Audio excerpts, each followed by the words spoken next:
রব্বুল আলামিন বলছেন জালিকাল কিতাব, ইহা সেই কিতাব যেই কিতাবের কোনো ভুল নেই, কোনো ভুলের অবকাশ নেই।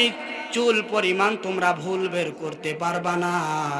এই কোরআনের ভুল যারাই বের করতে আসছে, কোরআনের ছায়া তলে এসে তারা মুসলমান হয়েছে। বলেন সুবহানাল্লাহ। এই জন্য এই কোরআনে যেমন অর্থনীতি আছে না নেই? আরো জোরে বলেন। পারিবারিক নীতি আছে, অর্থনীতি আছে, সামাজিক নীতি আছে, রাষ্ট্রনীতি আছে না নেই? এখন কেউ যদি মানে সামাজিক নীতি আছে, পারিবারিক নীতি আছে, কিন্তু রাষ্ট্রনীতি নেই, ও ঈমান নেই, ও হয়ে গেছে কাফের এবং বেঈমান। আমাদের সমাজে একটা দল পাওয়া যায়, তার নাম হচ্ছে কাদিয়ানি। কথা বলেন, নাম কি? কাদিয়ানি আমরা সকলে জানি। বাংলাদেশের সকল মুফাসসির এবং মুফাসসিররা, আলেমরা উপাধি দিয়েছেন এবং ফতোয়া দিয়েছেন কাদিয়ানিরা হচ্ছে কাফের। তারা কেন কাফের? তারা এই জন্য কাফের, কোরআনুল কারীমের 33 নম্বর সূরা, সূরাতুল হজের 40 নম্বর আয়াতটা রব্বুল আলামিন পৃথিবীবাসীর জন্য জানাই দিয়েছেন, মা কানা মুহাম্মাদুন আবা আহাদিম মির রিজালিকুম ওয়ালাকিন রাসূলুল্লাহি ওয়া খাতামান নাবিয়্যিন ওয়া কানাল্লাহু বিকুল্লি শাইইন আলিমা। বলেন আল্লাহু আকবার।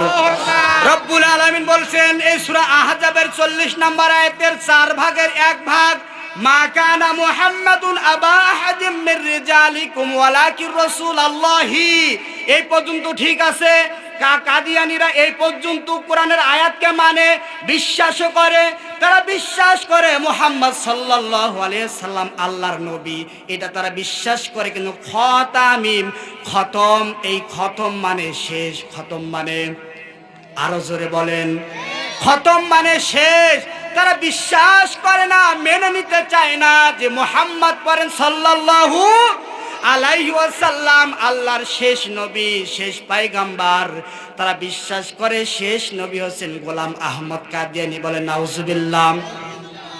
তার নবীকে, মুহাম্মদ নবীকে বিশ্বাস করে তিনি নবী, কিন্তু শেষ নবী বিশ্বাস না করার কারণে কোরআনের ভাষায় তারা হচ্ছে কাদিয়ানী, এরা হচ্ছে কাফের।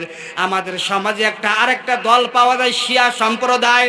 এই শিয়া সম্প্রদায় সম্পর্কে রব্বুল আলামিন কোরআনুল কারীমের 2 নম্বর সূরা, সূরাতুল বাকারার 77 নম্বর আয়াতে রব্বুল আলামিন জানাই দিয়েছেন, কুল মান কানা আদুওয়ান লিজিবরিলা ফাইন্নাহু নাযালাহু আলা কলবিকা বিইযনিল্লাহি মুসাদ্দিকাল লিমা বাইনা ইয়াদাইহি ইলা আখিরি আয়া। রব্বুল আলামিন বলছেন, হে নবী, আপনি তাদেরকে দেখবেন অনেকে জিব্রাইলকে শত্রু মনে করে, ফেরেশতাদেরকে শত্রু মনে করে, মালায়েকাত এই কিতাবকে অনেকে শত্রু মনে করে। তারা এই শিয়া সম্প্রদায় যারা আছে, তারা বিশ্বাস করে মুহাম্মদ আল্লাহর নবী, শেষ নবী, এইটাও বিশ্বাস করে। কিন্তু তাদের আকীদা এবং বিশ্বাস হচ্ছে হযরতে জিবরাইল আলাইহিস সালাম আল্লাহর পক্ষ থেকে কোরআনুল কারীম। এই কোরআনুল কারীমটা আল্লাহর পক্ষ থেকে হযরতে আলীর কাছে নিয়ে যাওয়ার দরকার ছিল, জিবরাইল আলাইহিস সালাম ভুল করে মুহাম্মদের কাছে নিয়ে গেছেন। বলে নাউজুবিল্লাহ। এই শিয়া সম্প্রদায়রা এই জিবরাইলকে দুশমন মনের কারণে, শত্রু মনে করার কারণে কোরআনের ভাষায় আল্লাহ তাআলা শিয়াদেরকে কাফের বলে আখ্যা দিয়েছেন। সম্মানিত দিনাজপুরবাসী, আপনি একটু ঠান্ডা মাথায় একটু চিন্তা করেন, কাদিয়ানীরা যদি একটি আয়াতের 4 ভাগের 1 ভাগকে অস্বীকার করার কারণে তারা যদি কাফের হয়, শিয়ারা একটি আয়াতের 3 ভাগের 1 ভাগকে অস্বীকার করার কারণে তারা যদি কাফের হয়, আজ যারা বিশ্বে মুসলমানরা, যারা নাম মুসলমান, টুপি আছে, দাড়ি আছে, জুব্বা আছে, পাঞ্জাবি আছে, সব কিছু আছে, তারা যদি কোরআনের রাষ্ট্রনীতি এইটা যদি বিশ্বাস না করে, খোদার কসম করে বলছি তারা কাফের, কাফের, কাফের। কথা বলেন ঠিক কি না? বিশ্ব নবীর সিরাত ইবনে হিশাম সিরাত বিশ্বকর আর রাহিকুল মাখতুম, এই কিতাবগুলো পড়ে আছে, আপনারা দেখবেন নবীদের জীবনীর লিখিত কিতাব পাওয়া যাচ্ছে। এই আর রাহিকুল মাখতুম অথেন্টিক কিতাবে আমি পড়েছি মুহাম্মদ সাল্লাল্লাহু আলাইহি সাল্লাম মক্কা থেকে মদিনায় যাওয়ার পরে যখন রাষ্ট্র ক্ষমতা পেলেন, রাষ্ট্র ক্ষমতা রাসূল সাল্লাল্লাহু আলাইহি সাল্লাম একাধারে 10 বছর কোরআন দিয়ে মদিনা পরিচালনা করেছেন। বলেন সুবহানাল্লাহ। নবীজি যখন কোরআন দিয়ে মদিনা পরিচালনা করেছেন, বলেন ওখানে কি চোর ছিল, ডাকাতি ছিল, হত্যা ছিল, জুলুমবাজ ছিল, খুন ছিল? কথা বলেন না কেন? এমনকি গভীর রজনীতে, গভীর রাত্রে একাকী পথ রাস্তা হাঁটতে মা বোনেরা দ্বিধাবোধ করতেন না। তারা জানতেন এটা হচ্ছে কোরআনের আইন চলতেছে, কোরআনের শাসন চলতেছে। আমি একাকী যতই যাই আমার সঙ্গে কেউ বেয়াদবি করার সাহস পাবে না। কথা বলেন ঠিক কিনা? আজকে এক প্রকার মানুষ পাওয়া যায় মা বোনদেরকে ভ্রান্ত ধারণা দিচ্ছে, মা বোনদেরকে ভ্রান্ত কথা তারা বলে বেড়াইতেছে। কোরআনওয়ালারা যদি ক্ষমতায় যায়, কোরআনওয়ালারা যদি রাষ্ট্রে যায়, তোমাদের মা বোনদেরকে মেয়েদের ঘর থেকে বের হতে দেবে না। এ কথা বলে মা বোনদেরকে তাদের ভ্রান্ত হয়ে ফেলেছে। কথা বলেন ঠিক কিনা? আপনি মদিনায় যান, মক্কায় যান, বিভিন্ন মুসলিম রাষ্ট্রে যান, যে মুসলিম রাষ্ট্রে কোরআন দিয়ে চলে, দেখবেন মা বোনেরা বোরকা পরে দোকানদার করতেছে, বোরকা পরে কাজ করতেছে। মা বোনেরা, সম্মানিত মা বোনেরা, বাহিরে বের হতে পারবে না এমন না, তারা বাহিরে অবশ্যই বের হবে, কিন্তু তাদের শরীরটাকে হেফাজত করে বের হওয়া লাগবে। কথা বলেন ঠিক কিনা? কোরআনের আয়াত যদি চালু হয়, বোরকা যদি চালু হয়, হেফাজত যদি চালু হয়, এটা বলেন তো এটা কি শুধু আমাদের মুসলমানদের জন্য উপকার না বিধর্মীদের জন্য উপকার? সবার জন্য উপকার আছে। এই জন্য যারা কোরআনের রাজনীতি বিশ্বাস করে না, খোদার কসম করে বলছি, তারা হচ্ছে কাফের। তারা কি? আরো জোরে বলেন। মদিনায় যদি মুহাম্মদ সাল্লাল্লাহু আলাইহি সাল্লাম যদি একাধারে 10 বছর দিয়ে মদিনা পরিচালনা করতে পারেন, আমি আপনি মনে করতেছি আমি নবীর উম্মত, আমি মনে করতেছি নবীর সুপারিশ পাবো। এই দেখ কোরআনের যে আয়াতগুলো পড়লাম, সূরা আহজাব, সূরা বাকারার যে আয়াতগুলো পড়লাম, কাদিয়ানীরা কিন্তু নামাজ পড়ে, পাগড়ি পরে, টুপি পরে, পাঞ্জাবি পরে, রোজা রাখে, হজ করে, যাকাত দেয়, সব কিছু করে, কিন্তু তারা বিশ্বাস করে না মুহাম্মদ শেষ নবী। এইটা আকীদাকে বিশ্বাস না করার কারণে তারা যদি কাফের হয়, আমি যত হাজি হই, গাজী হই, নামাজি হই, হাফেজ হই, মুফতি হই, মুহাদ্দিস হই, যত বড় মসজিদের খতিব হই না কেন, আমি যদি বিশ্বাস না করি কোরআনের মধ্যে রাজনীতি আছে, কোরআনের মধ্যে অর্থনীতি আছে, কোরআনের মধ্যে বিভাগ নীতি আছে, কোরআনের মধ্যে সমাজনীতি আছে, কোরআনের মধ্যে পারিবারিক নীতি আছে, এইটা যদি আমি আপনি বিশ্বাস না করি, খোদার কসম করে বলছি আল্লাহ তাআলা আমার আপনার একটা ইবাদত কবুল করবে না। এই যে আমাদেরকে মেনে নেওয়া লাগবে। রব্বুল আলামিন বলছেন কুরআনুল কারীমের 3 নম্বর সূরা, সূরাতুল আলে ইমরানের 104 নম্বর আয়াতে রব্বুল আলামিন দুনিয়াবাসীকে জানাই দিতেছেন, ওয়াল তাকুম মিনকুম উম্মতি ইয়াদউনা ইলাল খায়রি ওয়া ইয়ামুরুনা বিল মা'রুফ ওয়া ইয়ানহাউনা আনিল মুনকার ওয়া উলাইকা হুমুল মুফলিহুন। রব্বুল আলামিন বলছেন, হ্যাঁ পৃথিবীবাসী, তোমাদের মধ্যে এমন একটি দল থাকা প্রযোজ্য, এমন একটি দল থাকা জরুরি, এমন একটা দল থাকা দরকার যে দলের মানুষরা সৎ কাজের আদেশ দেয়, অসৎ কাজের নিষেধ করে এবং আল্লাহকে ভয় করে তারা রাস্তা অতিবাহিত হয়। বলেন সুবহানাল্লাহ। তা আল্লাহ তাআলা বলতেছেন এমন একটি দল থাকা তোমাদের জন্য প্রযোজ্য, এমন একটি দল থাকা তোমাদের জন্য প্রয়োজন যারা সৎ কাজের আদেশ দেয়। সবাই কিন্তু সৎ কাজের আদেশ দিবে না। কথা বলেন ঠিক কিনা? সবাই অসৎ কাজের নিষেধ করবে না। যারা টেন্ডারবাজ, যারা চাঁদাবাজ, যারা ধর্ষক, যারা খুনি, যারা চোর, যারা ডাকাত, এরা কি চাবে কোরআনের আইন চালু হোক? এই তো মাইকের আওয়াজ অনেক জায়গায় যাচ্ছে, অনেকে বলতেছে ওই জায়গায় গেলে শুধু রাজনীতি কথা হয়। আরে ভাই, কোরআনের যে রাজনীতি থাকে এইটা আপনি না মানেন তাহলে তো আপনি কাফের হয়ে যাবেন। কেন আপনি মানতে চান না? আপনি মনে করেন শুধু জুব্বা পরবো, টুপি পরবো, পাঞ্জাবি পরবো, পরলে আমি জান্নাতে যাব না।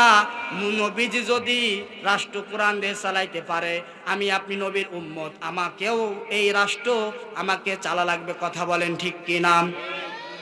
কোরআনের আইন যদি চালু হয়, সমাজে আপনি চুরি পাবেন না, ডাকাতি পাবেন না, হত্যা পাবেন না, খুন খারাপি পাবেন না, ধর্ষক পাবেন না, চুরি করতে পারবেন না। আমি সম্ভবত সৈয়দপুর নীলফামারী এলাকায় একবার গিয়েছিলাম। ওখানে এই বারান্দার মধ্যে গরু বকরি ছাগল খোলা মাঠে বান্দায় দিয়ে তার রাত্রে ঘুমাইয়া পড়ে। আমি রাতে আশ্চর্য হলাম, ব্যাপার কি? আমরা তো খিল কাবার তালা মেরে ঘুমালেও সকালবেলা উঠে দেখি গাড়ি নাই। কথা বলেন না কেন? সকালবেলা দেখি গরু নাই, দেখি মোষ নাই, নাই অটো নাই, নাই রিক্সা নাই, এরকম হয় না? কিন্তু ওই এলাকায় দেখলাম তারা খোলা মাঠে বারান্দার মধ্যে বাহিরে গরু বকরি বান্ধাইয়া ঘুমায় পড়লে। বললাম কেন এরকম কেন? তো বলছে হুজুর, চুরি করার কেউ সাহস পাবে না। তাদের কাছে ঘটনা শুনলাম, আমরা একটা চোরকে ধরছিলাম, চোর ধরার পরে আমরা এলাকার জনগণের তাকে পিটায় হত্যা করে ফেলছি। আমরা এলাকার লোকে কি পিটায় হত্যা করে ফেলছি। তারপর থেকে, ঘটনার পর থেকে আর এলাকায় চুরি হয় না। তাহলে সমাজে যদি কোরআন চালু হয়, আপনি শান্তিতে ঘুমাইতে পারবেন, শান্তিতে বেড়াইতে পারবেন। আপনি তো অনেকে মাহফিল শুনতে আসছে, অনেকে কারো বাসায় কেউ নেই, তালা দিয়ে আসছে, মনের মধ্যে মাহফিল শুনতে আসে, এটা হুচু বাসায় চোর ঢুকতেছে কি ঢুকতেছে না, ঢুকতেছে কি ঢুকতেছে না। ওই আলোচনা এখন মনোযোগ সহকারে শুনবে না বাড়ির দিকে অত মন চলে গেছে, এই জিনিসটা থাকবে না।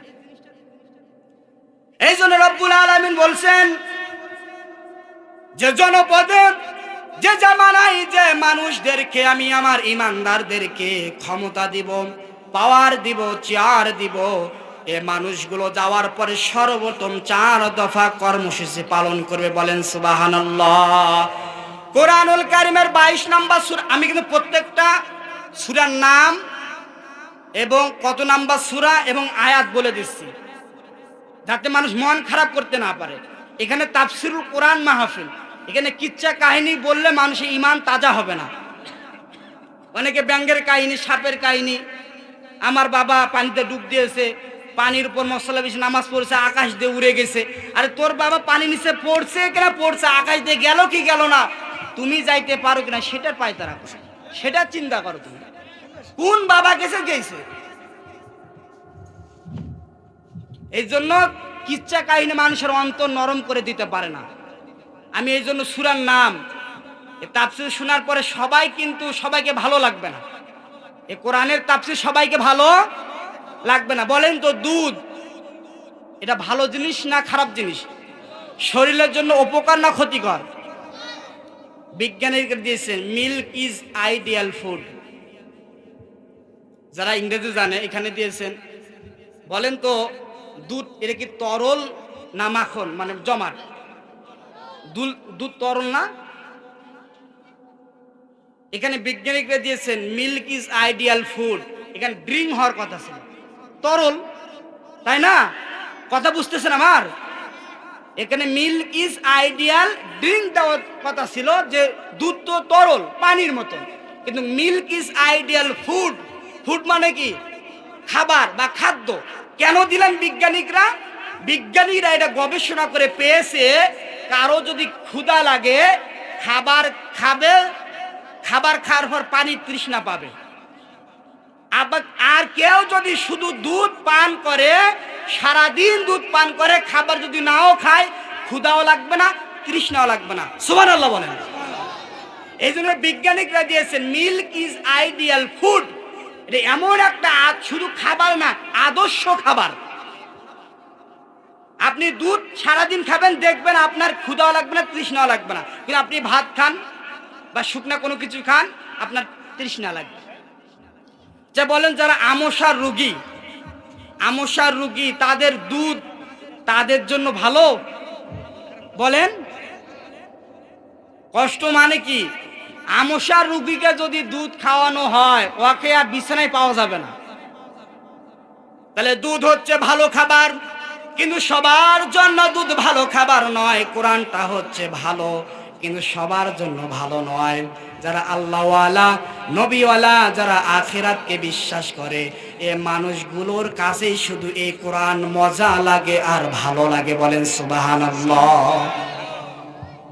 রব্বুল আলামিন বলছেন, আমি যে জনপদে মানুষদেরকে ক্ষমতা দিব, পাওয়ার দিব, তারা ক্ষমতা পাওয়ার পরে 4 দফা কর্মসূচি আদায় করবে।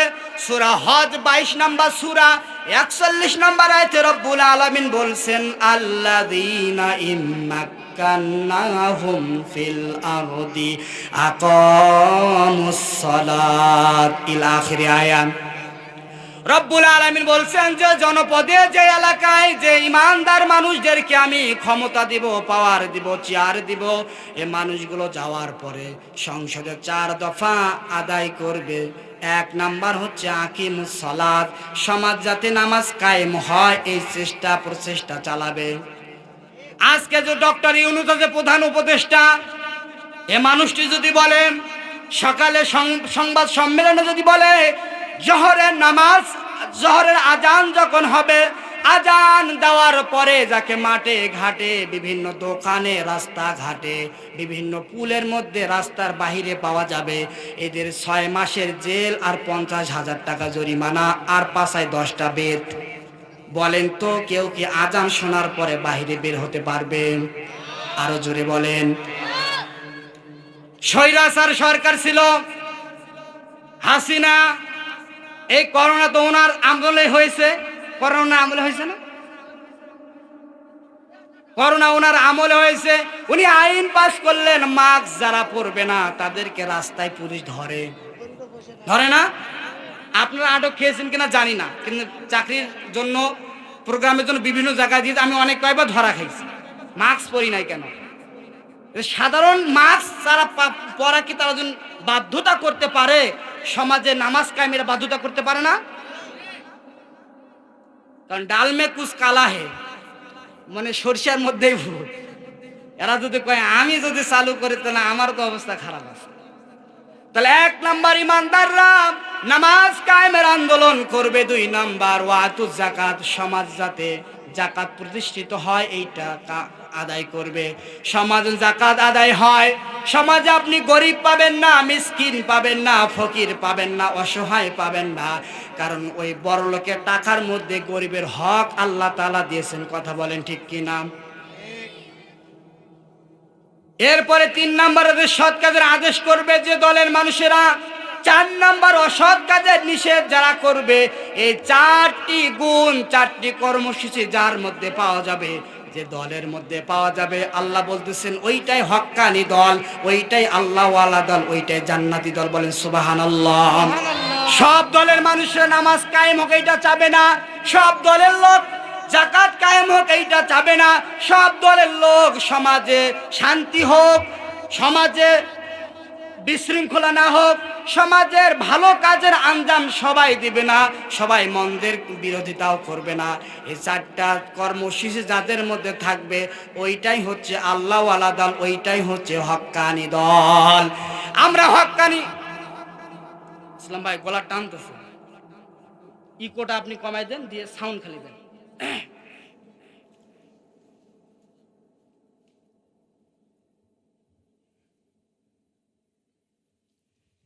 এই জন্য রব্বুল আলামিন বলছেন, সমাজ যখন নামাজ কায়েম হবে, আপনি সমাজে চোর পাবেন না, ডাকাত পাবেন না।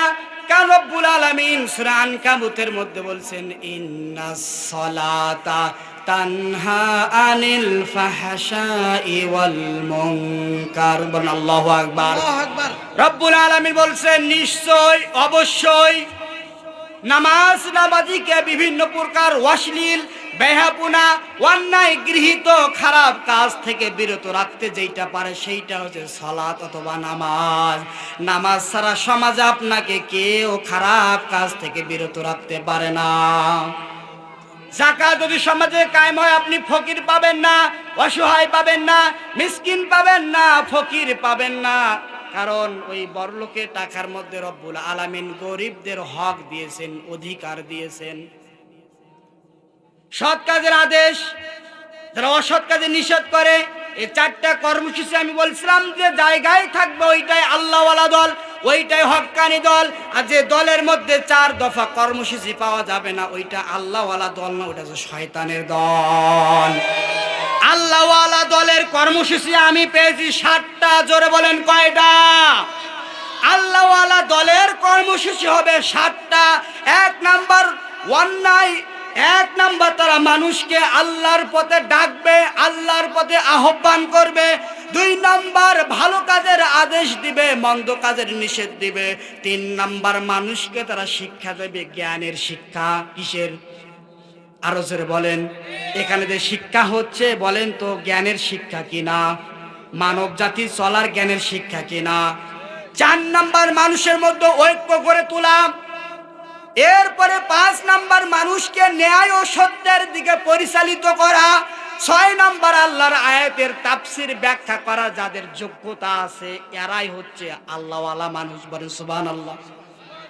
7 নাম্বার হচ্ছে যারা মানুষকে আখিরাতের জন্য প্রস্তুত করে দেয়। আখিরাতের যে কামাই, আখিরাতের যে রুজি, আখিরাতের যে পুঁজি তারা মানুষদেরকে শিক্ষা দেয়। এই 7টা কর্মসূচি যেখানে থাকবে ওইটাই আল্লাহওয়ালা দল।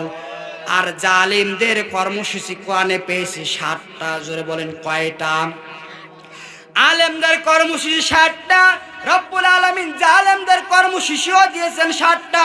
1 নাম্বার জালেমরা অন্যায়ভাবে মানুষের অধিকারকে কেড়ে নেয়। আমাদের সমাজে আছে না নেই?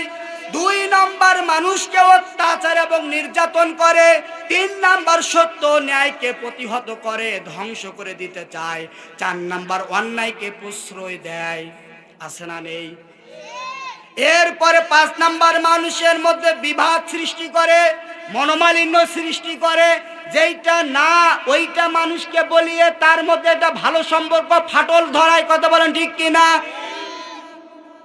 এরপরে 6 নাম্বার জালিমের কর্মসূচি পেয়েছি, মানুষকে আল্লাহর পথ থেকে শয়তানের পথে ডাক দেয়। এরপরে 7 নাম্বার কর্মসূচি পেয়েছি, মানুষকে তারা আল্লাহর আয়াতকে অস্বীকার করে। কি করে? অনেক মানুষকে দেখবেন আল্লাহর আয়াতকে অস্বীকার করছে। আমি ব্যাখ্যা দিচ্ছি না, আপনি বাসায় গিয়ে দেখবেন সূরা আনআম 123 নম্বর আয়াত, সূরা বাকারা 127 নম্বর আয়াতে দেখবেন ওখানে আলেমদের কর্মসূচি এবং জালিমদের কর্মসূচি তুলে ধরেছেন। আল্লাহ তাআলা আমাদেরকে আলেম ওয়ালাদের মধ্যে ঐক্যবদ্ধ হওয়ার তৌফিক দান করুক এবং জালিমদের থেকে ষড়যন্ত্র থেকে আল্লাহ তাআলা আমাদেরকে হেফাজত করুন। সকলে বলেন আমিন।